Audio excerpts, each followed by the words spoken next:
Imagine being a respected judge, driving through your own neighborhood, only to be pulled over by a cop who instantly assumes you've stolen your own car.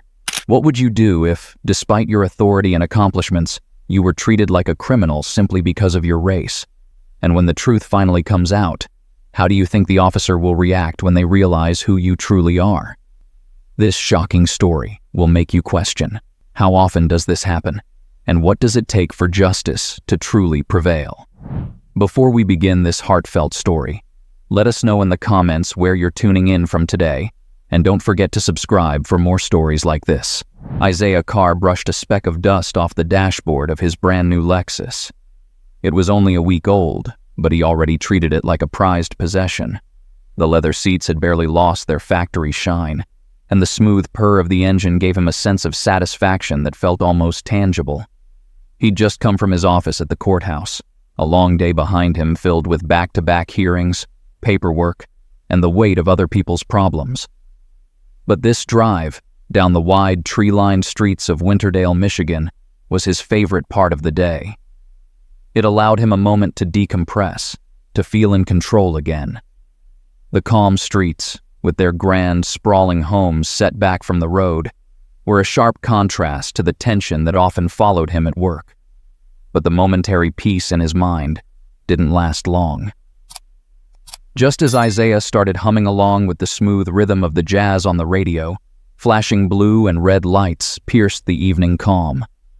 He glanced in the rearview mirror and saw the unmistakable sight of a police cruiser tailing him. His heart skipped a beat, and his fingers instinctively tightened around the steering wheel. He pulled over without hesitation, confused but compliant. The neighborhood was quiet, far from the chaos of city life, and Isaiah hadn't been speeding. He knew that much. In fact, he'd been driving under the limit, enjoying the leisurely drive home after a long week. So what could he have possibly done wrong? A sharp rap on the window cut through his thoughts. He turned to find a tall, broad-shouldered officer peering down at him, her face unreadable, her hand resting conspicuously close to the gun holstered at her side. "License and registration," she barked, without the courtesy of a greeting. Isaiah complied silently, reaching into the glove compartment to retrieve his documents. The officer, her nameplate reading Officer Rhodes, snatched the papers from his hands without so much as a glance in his direction. She scanned the papers, her eyes narrowing as they darted back and forth between the documents and Isaiah himself. "Step out of the car," she ordered. Isaiah blinked. "Excuse me?" "Out." "Now," she repeated, her voice harder this time, leaving no room for argument. Isaiah hesitated for a moment, his mind racing to comprehend what was happening. He was a judge, a respected one at that. In fact, he had presided over cases that likely involved Officer Rhodes's own department. He was on familiar ground in Winterdale, a place where he knew people, where he was known. And yet, here he was, being treated like a suspect. "Ma'am, there must be some misunderstanding. I'm Judge Isaiah Carr. This is my car, and I live just down the street," he explained, keeping his tone measured. Officer Rhodes raised an eyebrow, her hand shifting ever so slightly toward her gun. "Step out now." Swallowing the rising wave of indignation, Isaiah complied. He wasn't going to make things worse. Not here. Not now. He opened the door and stepped out, standing beside his car as Officer Rhodes eyed him with a look that sent a chill down his spine. She walked around him, slowly, as if sizing him up. "I've had reports of a vehicle like this stolen last week," she said, her eyes fixed on him as though he'd confessed to the crime himself. Isaiah's jaw tightened. "This is my car. I purchased it from the dealership a few days ago. If you run the plates, it will come back clean." She didn't seem to hear him, or maybe she didn't care. "Hands on the hood," she snapped, stepping toward him. "This is unnecessary," Isaiah protested, his patience fraying at the edges.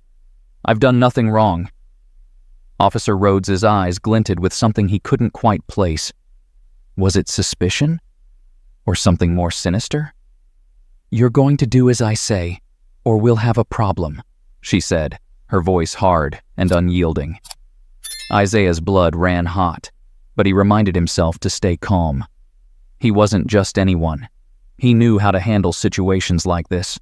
He knew his rights, and he knew the law. Yet, despite everything he'd worked for, everything he'd achieved, it felt as though none of that mattered right now. With a deep breath, Isaiah complied, placing his hands on the hood of the car. He felt the eyes of the nearby residents on him, curtains twitching as neighbors peeked out to watch the spectacle unfolding in front of them. The humiliation stung more than anything else. He had worked his entire life to rise above moments like these, to prove himself, to be respected. But here he was, being reduced to a common suspect in front of the people he lived among. Officer Rhodes began patting him down roughly, her movements brusque and devoid of any respect. "We've had reports of car thefts in the area," she said. "This vehicle matches the description of one stolen last week." Isaiah clenched his jaw. "I already told you this car was purchased a few days ago. If you'll allow me to explain." "Save it for the station," she interrupted, reaching for her handcuffs. Isaiah's heart pounded in his chest, but he forced himself to speak calmly, clearly. "Officer Rhodes, I suggest you call your superior before you make a decision you'll regret." Her hand hovered above the cuffs. "You expect me to believe that?" Isaiah looked her in the eye, unwavering. "I expect you to verify my identity and do your job properly." Something shifted in her expression, just a flicker of uncertainty. Her confidence wavered, and she took a step back. With a huff of frustration, she reached for her radio and muttered into it, keeping her gaze locked on Isaiah. The minutes that followed felt like an eternity. Isaiah stood there, hands still on the car, while Officer Rhodes kept glancing between him and her radio, waiting for confirmation. The air between them crackled with tension, and Isaiah couldn't shake the feeling of being watched, neighbors still peeking from behind their curtains, witnessing his humiliation. Finally, the radio crackled to life, and a voice came through on the other end. "Rhodes, stand down immediately. Judge Carr is a respected member of the community. I'm on my way." Isaiah straightened, feeling a surge of relief. But the damage had already been done. His dignity had been tarnished, and no amount of apologies could erase the humiliation he'd endured. Officer Rhodes's face flushed with embarrassment as she lowered her radio. She hesitated for a moment, then muttered, "I'm sorry, Your Honor. There seems to have been a misunderstanding." Isaiah adjusted his jacket, his composure regained, though the anger still simmered beneath the surface. "A misunderstanding?" he echoed, his voice calm but firm. "That's what we're calling racial profiling now, officer?" Before she could respond, another police car pulled up, and a tall man with graying hair stepped out. Captain Reynolds, head of the local precinct, approached with an air of urgency. "Judge Carr," he called out as he approached, his expression grave, "I can't begin to apologize enough for this incident. Rest assured, we'll get to the bottom of it." Isaiah nodded, but his mind was already racing with the implications of what had just happened. This wasn't just about him anymore. It was about the countless others who had been wrongly accused, harassed, or profiled. And now, as he stood there with Captain Reynolds offering his apologies, Isaiah made a decision that would change the course of his life, and the lives of many others. "Captain," Isaiah said, his voice steady and authoritative, "I'd like to speak with you and Officer Rhodes, not as a victim, but as someone who believes we can turn this incident into an opportunity for real change." Captain Reynolds looked taken aback by the request, but there was respect in his eyes. "Of course, Your Honor. Whatever you need." Isaiah nodded and glanced around at the neighborhood, the quiet street, the houses with their curtains still drawn. He had worked too hard to be reduced to this, to be seen as nothing more than a suspect, as a threat. But he also knew that moments like this could become something more. They could be the catalyst for growth, for understanding, for change. As they walked toward Captain Reynolds' car, Isaiah couldn't help but wonder if this moment, this public humiliation, could be the start of something bigger. Could this be the spark that ignited real conversations about the system, about justice, about what it meant to be truly seen for who you were, not the color of your skin? Little did he know, this was only the beginning of a journey that would challenge everything he thought he knew about justice, prejudice, and the power of one person to make a difference. Isaiah stood in his home later that evening, the familiar comfort of the space offering little relief from the weight pressing down on him. The encounter with Officer Rhodes replayed in his mind, every detail sharp, every word echoing like a warning. He knew this wasn't a singular event. It wasn't about one mistake or one person. It was the result of something bigger, a system he'd thought he understood, but now realized he was deeply entangled in, for better or worse. His wife, Denise, entered the room, sensing the tension in his posture even before he spoke. "Isaiah, what's wrong?" she asked, placing a hand on his shoulder. She knew him well enough to see the storm brewing beneath his calm exterior. He sighed deeply, rubbing his temples as if that could ease the frustration that had been building since the traffic stop.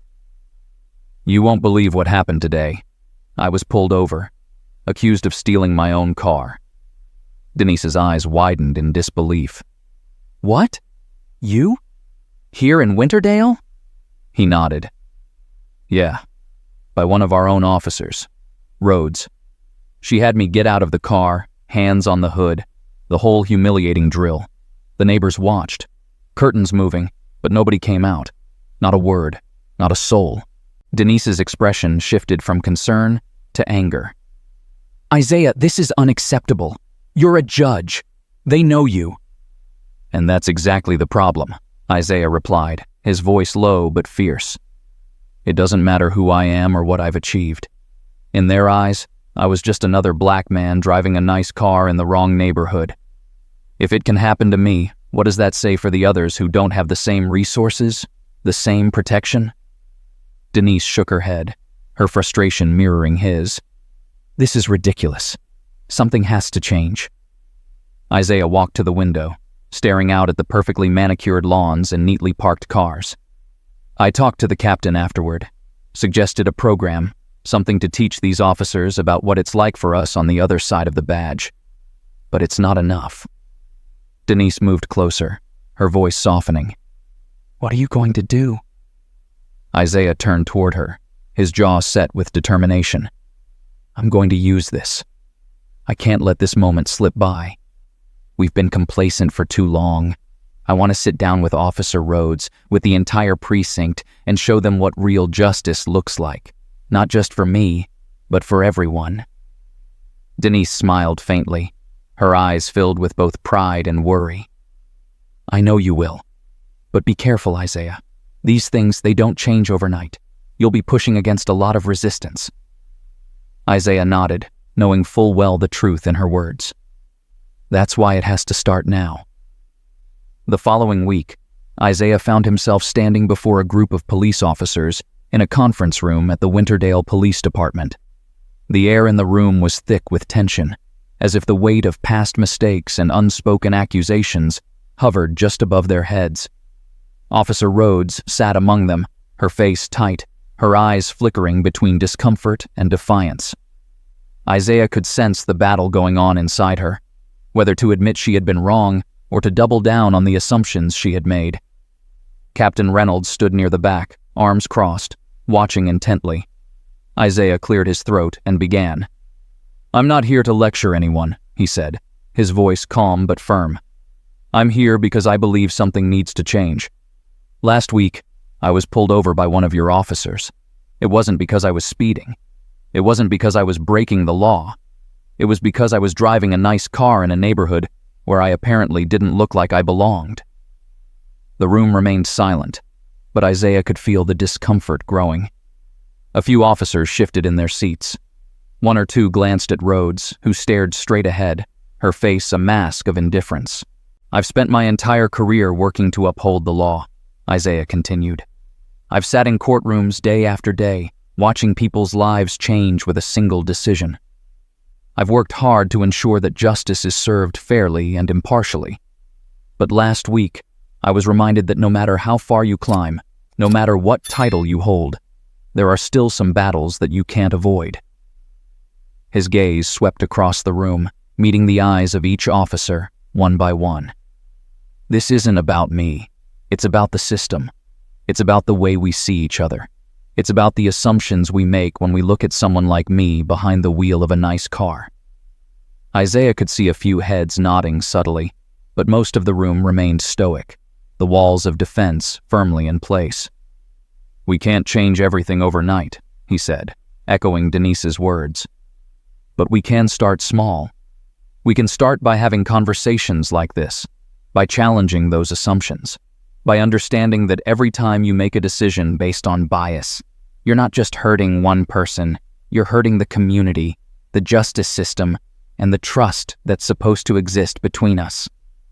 Officer Rhodes finally spoke, her voice stiff. "I was just doing my job, sir. We had reports of a stolen car, and yours matched the description." Isaiah nodded, his expression calm. "I understand that, officer. But when I told you who I was, when I offered to show you proof, you didn't listen. You assumed I was lying. That's the problem. It's not about following orders. It's about recognizing when those orders are flawed." The room fell silent again, the weight of his words sinking in. Captain Reynolds stepped forward, his voice quieter than before. "We've all seen it, Judge Carr. We know the biases are there, but the question is, what do we do about them?" Isaiah met his gaze. "We start by acknowledging that they exist, and then we work together to dismantle them." There was a murmur of agreement in the room, and for the first time, Isaiah felt like maybe, just maybe, they were starting to understand.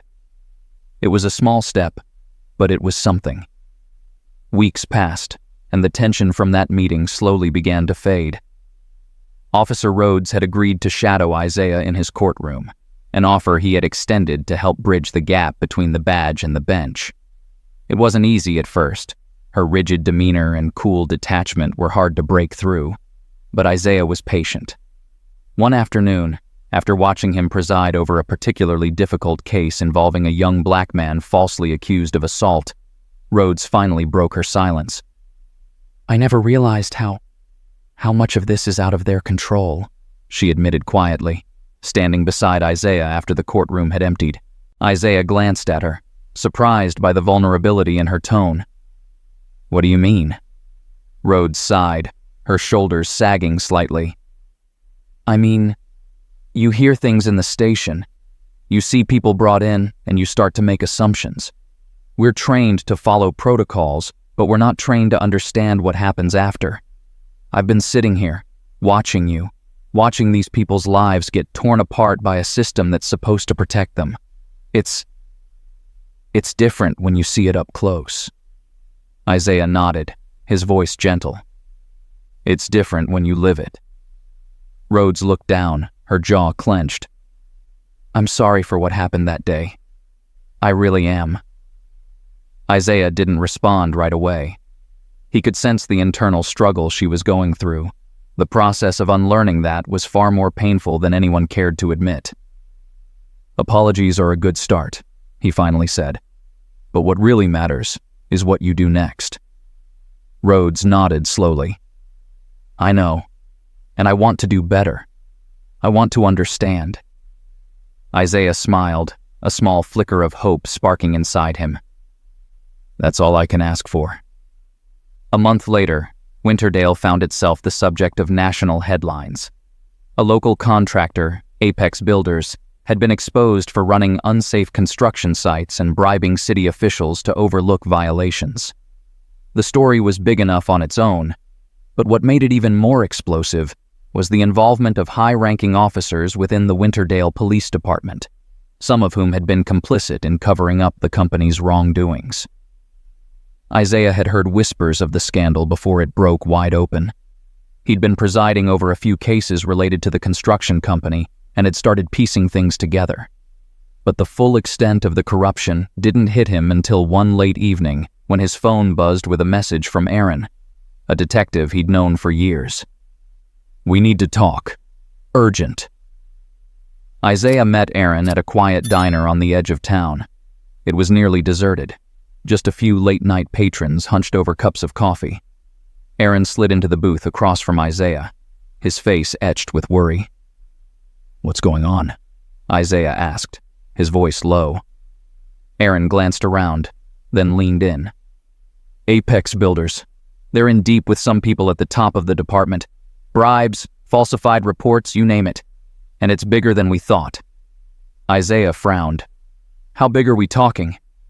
Aaron hesitated, then spoke in a whisper. "I think the chief's involved. Maybe even the mayor." Isaiah felt a chill run down his spine. This wasn't just a simple case of a few bad actors. This was systemic, and it reached further than he'd ever imagined. Aaron continued, his voice tense. "They've been trying to silence people. Some of the officers who were involved have been burying complaints, and now that the story's breaking, they're scrambling to cover their tracks." Isaiah leaned back in his seat, the weight of the situation settling in. "Why are you telling me this?" "Because you're the only one I trust," Aaron said, his gaze steady. "And because I need your help. You're in a position to do something about this, to make sure the truth comes out." Isaiah nodded slowly, his mind already racing with the implications of what Aaron was saying. If the corruption went as high as Aaron suspected, then this wasn't just a local issue. It was a threat to the entire community's trust in its leadership. "All right," Isaiah said finally. "I'll help, but we need to be careful.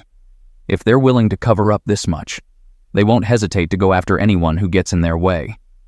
Aaron nodded grimly. "I know. That's why we have to move fast." Isaiah spent the next few days quietly gathering evidence, reviewing court records and complaints that had been dismissed without cause. The deeper he dug, the more he realized just how entangled the police department was with Apex builders.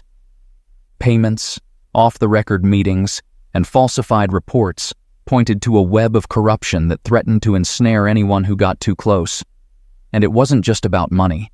It was about power, control, and the unchecked authority that allowed those in charge to act without consequence. Late one night, as Isaiah pored over documents in his home office, his phone buzzed again. Another message from Aaron. "They know. Be careful." Isaiah's pulse quickened. He had known this was a possibility, that the more he uncovered, the more dangerous things would become. But seeing those words in front of him made it all the more real. Isaiah stared at the message from Aaron, the words burning into his mind. "They know. Be careful." He leaned back in his chair, the silence of the house pressing in around him. Outside, the wind stirred the branches of the large oak tree in his front yard, its leaves rustling softly, a stark contrast to the storm brewing in his life. He had to be smart about this. It wasn't just his reputation on the line anymore. It was his life. The more he uncovered about Apex builders and the police department, the more dangerous things became. Aaron had made it clear that they were running out of time, and now that those in power knew what he was digging into, Isaiah had no doubt they would try to silence him before he got too close. He glanced at the clock. It was nearing midnight, and the house was quiet, save for the faint hum of the refrigerator and the occasional creak of the floorboards settling. Denise had already gone to bed, but Isaiah was too wired to sleep. His mind raced with the implications of what he'd discovered and the possible consequences that were coming his way. He needed more evidence, something concrete that would blow this whole thing wide open.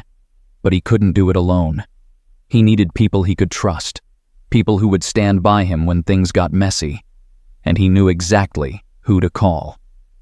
The next morning, Isaiah met with Aaron again, this time in a small park on the outskirts of town. The early morning sun cast long shadows across the grass, and the air was crisp with the promise of fall. Aaron was already there when Isaiah arrived, pacing by a bench, his brow furrowed in concentration. "Thanks for coming," Aaron said, shaking Isaiah's hand as he sat down. "I don't have much time, but we need to talk strategy." Isaiah nodded, scanning the park for any signs of unwelcome visitors. "How bad is it?" Worse than I thought, Aaron admitted, running a hand through his hair. I've been keeping my head down, but I've heard enough to know that they're on to us. They've been watching me, too. We don't have much time. Isaiah leaned forward, lowering his voice. We need to get our hands on the internal police records. Everything related to Apex Builders, and any communications between the officers involved. That's the only way we can expose them. Aaron nodded. I've been working on that. There's a chance I can get into the department's database, but it's risky. If anyone catches wind of what I'm doing, it's over. For both of us. Isaiah sighed, rubbing his temples. He knew the stakes, but he couldn't turn back now. Too many people's lives had already been damaged by this corruption. He had to see it through, no matter the cost. Let's be smart about this, Isaiah said. We'll keep our circle small. You, me, and maybe one or two more people we can trust. We'll need all the evidence we can get, and once we have it, we'll go public. The media, the Attorney General's office, someone outside this town who can't be bought. Aaron nodded again, his eyes hard with determination. I'll get started on it tonight. But we need to be ready for anything, Isaiah. If they find out we're going public, they'll come after us with everything they've got. Isaiah's jaw tightened. I know, but they won't scare us off. That evening, as the sun dipped below the horizon and cast long shadows across the quiet streets of Winterdale, Isaiah sat down with Denise, explaining everything in full detail. She listened intently, her face growing more serious with each passing moment. When he finished, Denise shook her head in disbelief. Isaiah, it's dangerous. These people are powerful. What if they try to hurt you? I can't back down now, Denise, Isaiah replied, his voice steady. If I don't do this, who will? I've seen what these people are capable of. They're ruining lives, and no one is holding them accountable. Denise took a deep breath, her eyes filled with both pride and fear. Just promise me you'll be careful. You have a family, Isaiah. We need you. Isaiah reached for her hand, squeezing it gently. I promise. The following week was a blur of covert meetings, late-night phone calls, and careful planning. Isaiah and Aaron worked tirelessly, gathering as much information as they could without drawing attention to themselves. They combed through old case files, reviewed court documents, and quietly spoke to a few key people who had connections to Apex Builders. Every new piece of evidence they uncovered painted a clearer picture of the corruption that had infiltrated Winterdale. High-ranking officers in the police department had been receiving kickbacks from Apex Builders in exchange for ignoring violations and falsifying reports. The company had been cutting corners, endangering the lives of its workers and the community, all while lining the pockets of those who were supposed to protect the town. Isaiah knew they were sitting on a powder keg, and all it would take was one spark to set it off. But he was ready. He had spent his life upholding the law, and now he was about to use that very law to take down the people who had abused it. One evening, Isaiah received a call from Aaron. I've got it, Aaron said, his voice barely above a whisper. The records, everything. Payments, emails, phone calls. There's no denying it now. Isaiah felt a surge of adrenaline. Where are you? I'm at the station, Aaron replied. I'm printing everything out now. Meet me at the diner in 30 minutes. Isaiah hung up the phone, his heart racing. This was it. They had what they needed. With this evidence, they could blow the whole thing open, expose everyone involved, and bring them to justice. But as he grabbed his keys and headed out the door, a nagging feeling of unease settled in his gut. He couldn't shake the sense that something was about to go wrong. Isaiah arrived at the diner a few minutes early, the dim lights casting long shadows across the empty booths. The waitress behind the counter gave him a nod, recognizing him from his previous visits, but otherwise paid him little attention. He sat in a booth near the back, his eyes scanning the parking lot through the large front window. Aaron was supposed to be here by now, but there was no sign of him. Isaiah's phone buzzed. A message from Aaron. On my way. 5 minutes. He tapped his fingers on the table, his nerves on edge. The diner was quiet. almost too quiet. The clock on the wall ticked loudly, each second dragging on longer than the last. 5 minutes passed, then 10. Still no sign of Aaron. Isaiah's phone buzzed again. Another message from Aaron, but this one made his blood run cold. "They're on to me. Get out." Before Isaiah could react, the door to the diner swung open, and 2 men in dark suits walked in, their eyes immediately locking onto him.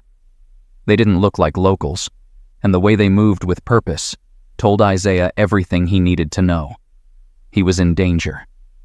Isaiah stood up, his heart pounding in his chest.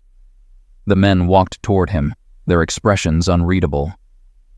"Judge Carr," one of them said, his voice cold and authoritative. "We need to have a word." Isaiah backed away, his mind racing. He knew exactly what they wanted, and he wasn't about to let them silence him. Without another word, Isaiah bolted for the back door, his feet pounding against the tile floor as he raced toward the exit. The men shouted after him, their footsteps close behind, but Isaiah didn't stop. He couldn't stop. He burst through the back door and into the alley, the cool night air hitting him like a slap in the face. His heart hammered in his chest as he sprinted toward his car, parked just around the corner. As he reached for the door handle, a hand clamped down on his shoulder, yanking him back. Isaiah spun around, his fists clenched, ready to fight. But before he could throw a punch, a familiar voice stopped him cold. "Isaiah, it's me." It was Aaron, his face pale and drenched in sweat. "We've got to go. Now." Isaiah didn't ask questions. He jumped into the car, and Aaron followed, slamming the door shut behind him. "They know everything," Aaron said, his voice breathless as he glanced nervously out the window. "We've been compromised." Isaiah's hands tightened around the steering wheel. "What do we do now?" Aaron looked at him, his eyes filled with desperation. "We need to go public. Tonight." Isaiah drove in silence, the city lights blurring past them as they sped toward the one place where they could expose the truth without interference, the local news station. Aaron sat beside him, his breathing ragged as he clutched a folder filled with the evidence they had worked so hard to collect. "This is it," Aaron said quietly, as if trying to convince himself as much as Isaiah. "Once we get this out there, there's no turning back." Isaiah nodded, his jaw set in determination. "I know, but we have no other choice." They arrived at the station just after midnight, the building eerily quiet except for a few late-night employees working the graveyard shift. Isaiah and Aaron made their way inside, flashing their IDs at the security guard, who barely glanced at them before waving them through. Once inside, they were directed to the studio where the late-night news broadcast was being prepared. The producer, a sharp-eyed woman named Lisa Chen, greeted them with a raised eyebrow. "What brings a judge and a detective here at this hour?" she asked, her tone skeptical. Isaiah didn't waste time. "We have evidence of widespread corruption in the police department and city government. We need to go on air. Now." Lisa crossed her arms, clearly not convinced. "Do you have proof?" Aaron handed her the folder, his hands trembling slightly. "Everything's in here. Names, dates, payments. It's all there." Lisa flipped through the papers, her eyes widening as she scanned the contents. She glanced up at Isaiah, her expression serious. "You realize what you're asking for, right? Once this airs, it's going to blow up. There'll be consequences. For you, for everyone involved." Isaiah nodded, his voice steady. "We know, but this needs to be done." Lisa Chen studied the folder Aaron had handed her for what felt like an eternity. Isaiah watched her eyes skim over the documents, her face betraying the realization of just how deep this corruption ran. After a few tense moments, she finally closed the folder and looked back at the two men in front of her, the weight of the decision hanging heavy in the air. "All right," she said quietly, nodding. "We'll do it."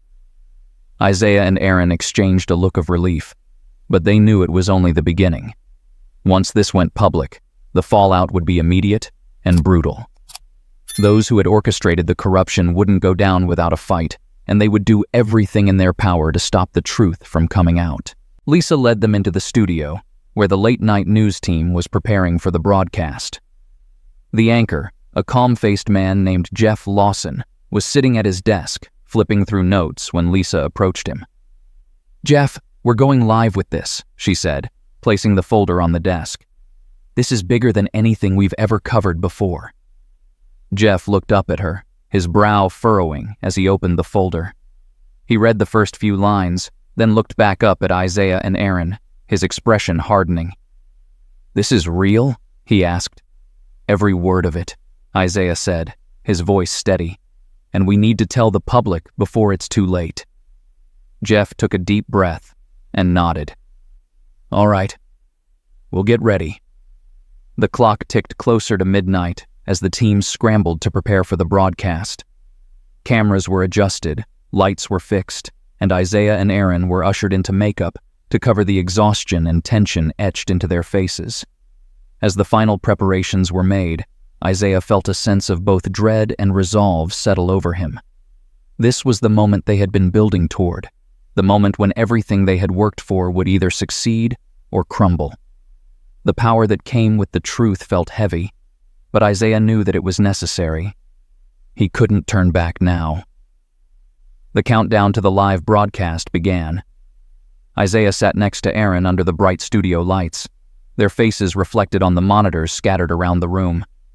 The air was thick with tension as the seconds ticked down, and Isaiah could hear his own heartbeat in his ears.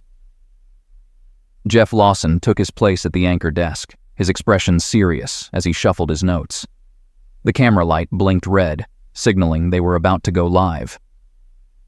"In 5, 4, 3, the producer's voice counted down.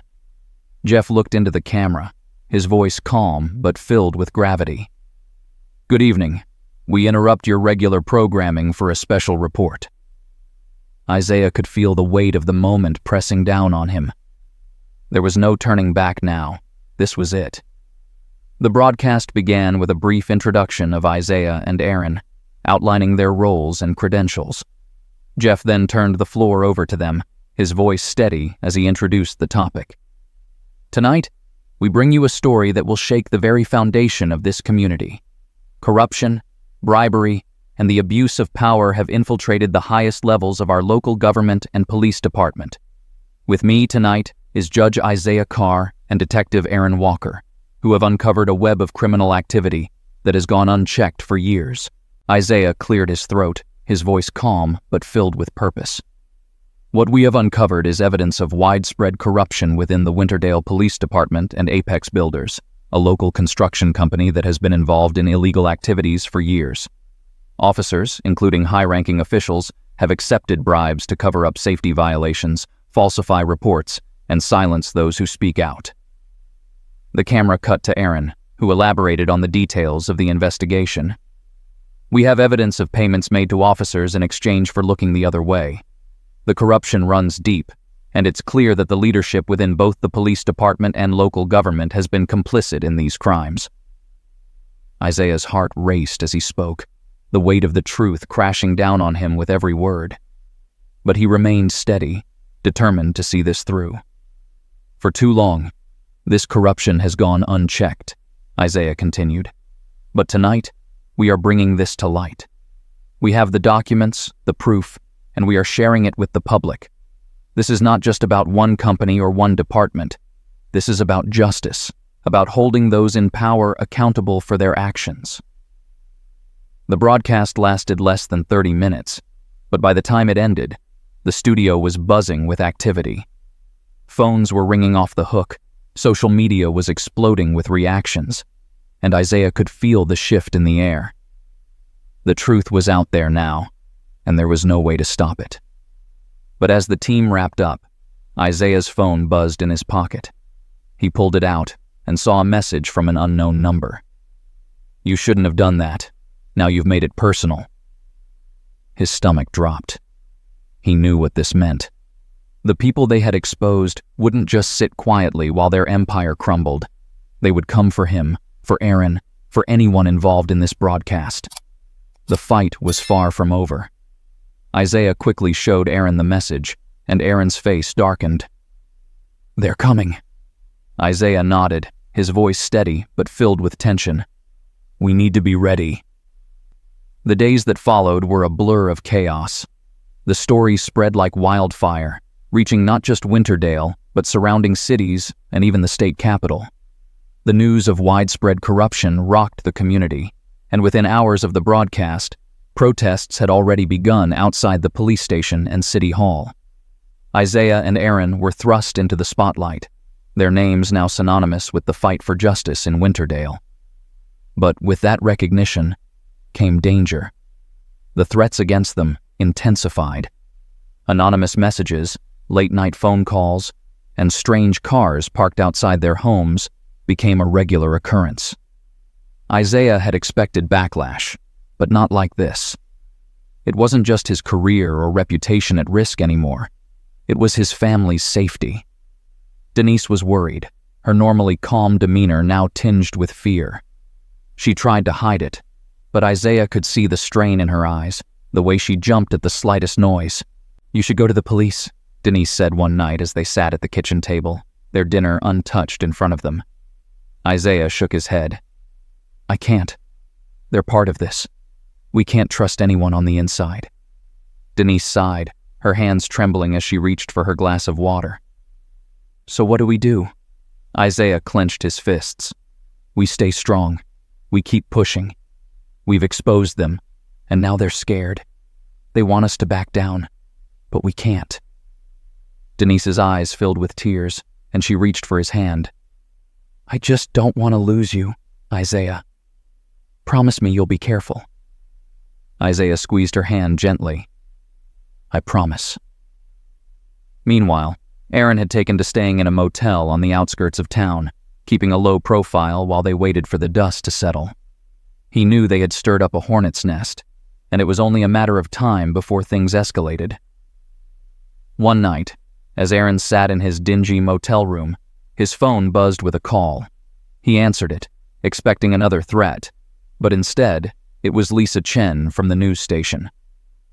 "Aaron, I just got word from one of my sources," Lisa said, her voice tense. "There's a warrant out for your arrest." Aaron froze. "What?"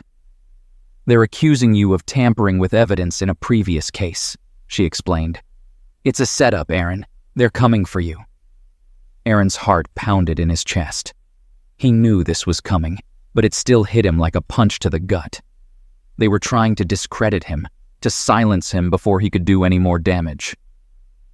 "Thanks for the heads up, Lisa," Aaron said, his voice tight. "I'll figure something out." He hung up the phone, his mind racing. They were closing in on him, and if he didn't act fast, it would be too late. He couldn't let them win. Not now. Not after everything they had uncovered. Aaron quickly packed his things and slipped out of the motel room, his eyes scanning the parking lot for any sign of danger. He had to move fast, but he couldn't stay in hiding forever. He needed to find a way to fight back. The next morning, Isaiah received a call from Aaron. His friend's voice was strained, the weight of the situation clearly taking its toll. "They're after me," Aaron said. "I've got a warrant out for my arrest." Isaiah's heart sank. "For what?" "Tampering with evidence. It's all fabricated, Isaiah. They're trying to take me down." Isaiah gritted his teeth, his mind racing. "Where are you?" "On the move," Aaron replied. "I can't stay in one place too long, but we need to do something. They're trying to make us disappear, to make this all go away." Isaiah nodded, already formulating a plan. "We'll fight this, Aaron, but we need more than just what we've got. We need someone higher up, someone who can blow this wide open." There was a pause on the other end of the line, and then Aaron spoke again, his voice low. "There's one more thing, Isaiah. Something I didn't tell you." Isaiah's brow furrowed. "What is it?" "I got a tip from someone inside," Aaron said. "There's more going on here than just corruption. Apex Builders, they've been involved in something bigger, and it's connected to the police department. It's not just about covering up violations. It's about controlling the town. Isaiah felt a chill run down his spine. What are you talking about? There's a network, Isaiah. A web of people who've been running this town from the shadows for years.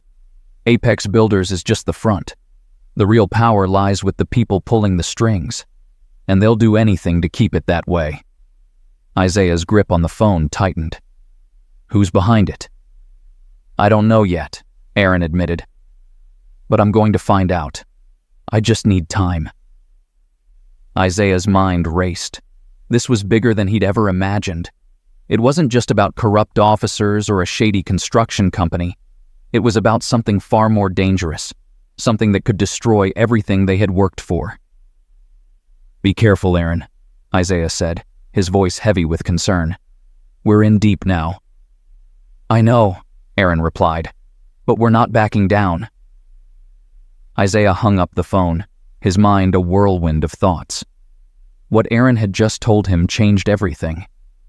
If Apex Builders was just a front for something bigger, then the corruption went far deeper than even they had suspected. And now, Aaron was in hiding, with a fabricated arrest warrant hanging over his head. Isaiah stood in the center of his living room, the soft glow of the lamp casting long shadows on the walls. Denise entered quietly, sensing the storm brewing inside him. What is it? She asked gently, concern etched across her face. Isaiah sighed, running a hand over his face. It's worse than we thought, Denise. Aaron uncovered more. Apex Builders is just the tip of the iceberg. There's a whole network of people running this town, and they're pulling the strings from the shadows. Denise's eyes widened, her hand covering her mouth. Isaiah, what are you going to do? He met her gaze, his jaw set with determination. I don't know yet, but I can't back down. Not now. Denise stepped closer, taking his hands in hers. You're not alone in this. Just be careful. Please. Isaiah nodded, his heart heavy with both fear and resolve. He pulled her into a tight embrace, drawing strength from her warmth, from the love they shared. He knew this battle was far from over, but he also knew that he couldn't stop fighting.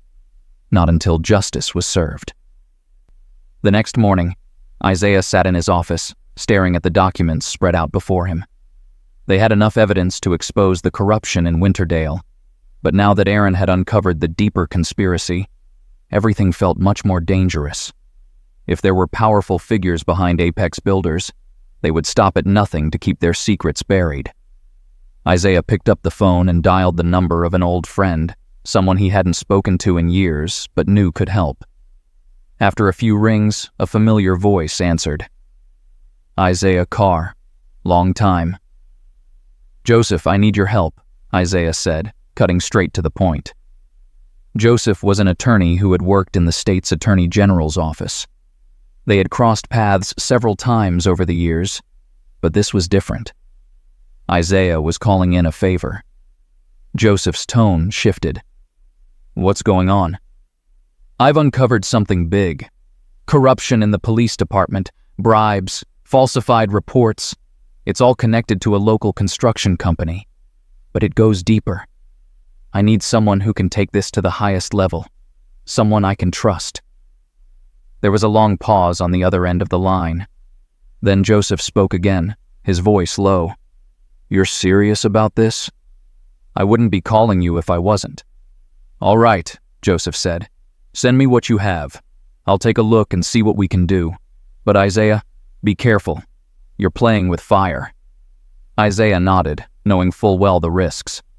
I know, but this needs to be done. Days passed, and the tension in Winterdale only grew. The protests outside the police station and city hall intensified, with more and more people demanding answers. The broadcast had sparked a firestorm, and there was no putting it out. But the threats against Isaiah and Aaron also escalated. Anonymous phone calls, strange cars parked outside their homes, everything felt like a ticking time bomb.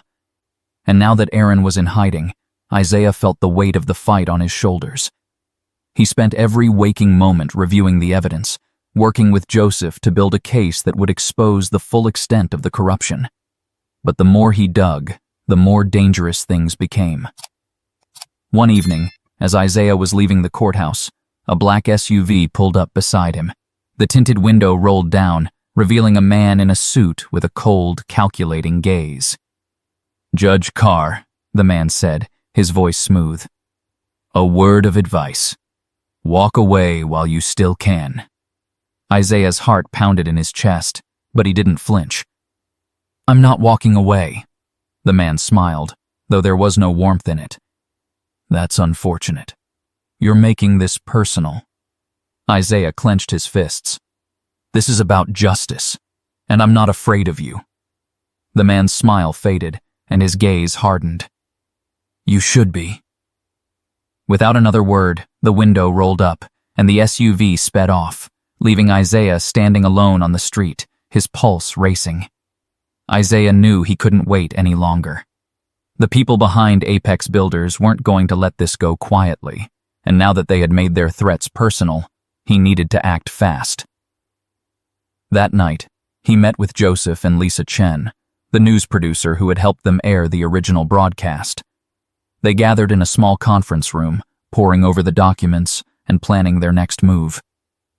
"We have everything we need," Joseph said, his voice steady. "The evidence is airtight. We'll take this to the state's attorney general's office tomorrow morning. Once this goes public, there's no going back." Isaiah nodded, the weight of the decision pressing down on him. "Let's do it." But just as they were about to leave the room, Isaiah's phone buzzed.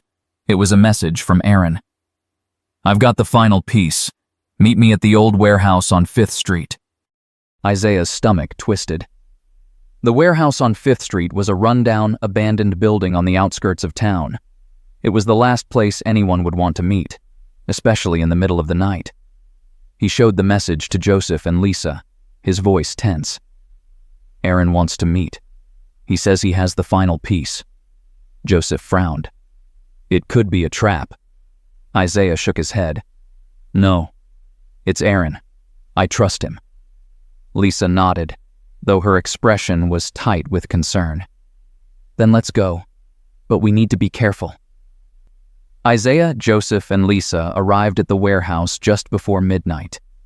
The building was dark and looming, its windows shattered and its walls covered in graffiti. The wind howled through the empty streets, adding to the sense of unease that hung in the air. They parked the car a few blocks away and approached the warehouse on foot, their footsteps echoing on the cracked pavement. Isaiah's heart raced as they stepped inside, the darkness swallowing them whole. He scanned the empty space, searching for any sign of Aaron. "Aaron?" he called out, his voice bouncing off the walls. For a moment, there was only silence. But then, from the shadows, a figure emerged. It was Aaron, his face pale and strained. He clutched a folder in his hand, his eyes darting around nervously. "I've got it," Aaron said, his voice shaky. "The final piece. The connection between Apex Builders and the police department. It's all here." Isaiah felt a wave of relief wash over him. "Let's see it." But before Aaron could hand over the folder, the sound of footsteps echoed through the warehouse. Isaiah's heart skipped a beat as he turned toward the entrance, his pulse quickening. From the shadows, a group of men appeared. Dark suits, cold expressions. The same men who had threatened Isaiah outside the courthouse. "You should have listened, Judge Carr," one of the men said, his voice low and menacing. Isaiah's heart pounded in his chest as he stepped in front of Aaron, shielding him from the men. "You're too late. The truth is already out." The man smiled, though it didn't reach his eyes. "We'll see about that." Before Isaiah could react, one of the men lunged toward Aaron, grabbing the folder from his hands. Aaron struggled, but the men were too strong. They tore the folder from his grasp, scattering the papers across the floor. Isaiah's blood boiled as he rushed forward, but one of the men shoved him back, sending him crashing into a wall. "Enough," the man growled. "You've caused enough trouble." But just as they were about to make their escape, the sound of sirens pierced the air. Flashing blue and red lights flooded the warehouse, and the men froze. "Drop it!" a voice shouted. It was Lisa, standing in the doorway, a police officer by her side. The men hesitated for a moment, but then one by one, they dropped the folder and raised their hands. Isaiah's heart raced as the police moved in, handcuffing the men and escorting them out of the warehouse. He rushed to Aaron's side, helping him to his feet. "You okay?" Isaiah asked, his voice breathless. Aaron nodded, though his face was pale. "Yeah, thanks." Isaiah glanced at the scattered papers on the floor, relief flooding through him. "We did it." The fallout from the arrests was swift and brutal. The evidence they had uncovered was enough to bring down not just Apex builders, but several high-ranking officials in the Winterdale Police Department and local government. The town was rocked by the scandal, and for the first time in years, people began to see just how deep the corruption had gone. Isaiah and Aaron were hailed as heroes, though neither of them felt particularly heroic. They had done what needed to be done, but the cost had been high. They had put everything on the line, and though justice had been served, the scars would remain. But there was a sense of hope now, hope that things would change, that the town could rebuild, that the system could be reformed. A few weeks later, Isaiah stood on the steps of the courthouse, looking out over the town he had fought so hard to protect. The air was crisp, and the sun was just beginning to rise, casting a warm glow over the streets. Denise joined him, slipping her hand into his. "How do you feel?" Isaiah took a deep breath, his heart full. "Like we're just getting started." They stood in silence for a moment, the weight of everything they had been through hanging between them. But there was also a sense of peace now, a sense of purpose. Isaiah had always believed in the law, in the power of justice. And though the fight had been long and hard, he knew that it had been worth it. Because in the end, justice had prevailed. And that was all that mattered.